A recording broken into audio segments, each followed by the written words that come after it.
orang peneliti Bonatua melakukan itu. Karena kenapa?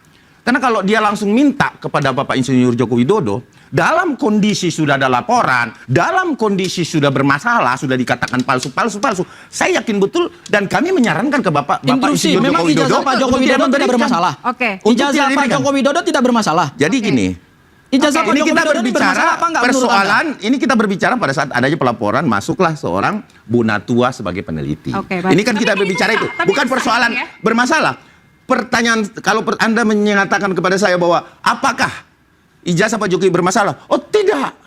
Yang mempermasalahkan kliennya saudara. Oke. Bermasalah itu artinya ada indikasi di mana ijazah ini didapatkan secara tidak sah dan kemudian ada dugaan ijazah ini dipalsukan.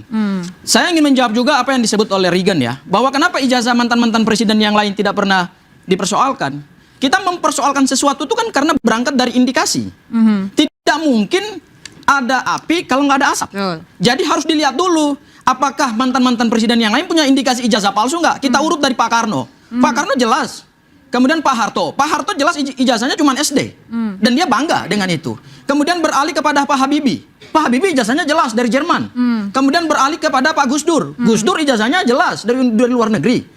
Bang Gopur interupsi. Sebentar dulu, saya belum selesai. Sebentar, kemudian Bu Mega pernah kuliah di Fakultas Psikologi UI dan kemudian tidak selesai dan beliau mendeklarasikan dirinya bahwa saya hanya lulusan SMA. Itu jelas. Kemudian Pak SBY ijazahnya dari Akmil. Pak Prabowo ijazahnya dari Akmil. Yang dipertanyakan adalah Pak Joko Widodo ketika diklaim ijazahnya dari UGM.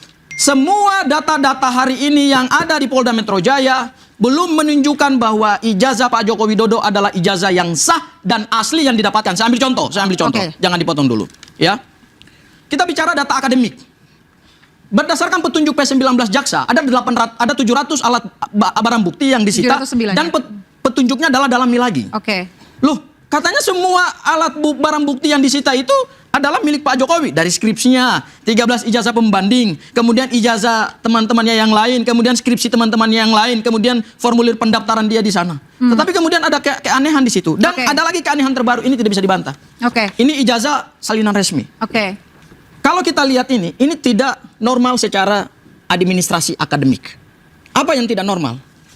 Di poin yang katanya Bang Bonatua itu masuk dalam poin 5 pada saat kami mempersoalkan ijazah ini suatu legalisasi ijazah, kok nggak ada tanggal, nggak ada bulan, dan nggak ada tahunnya.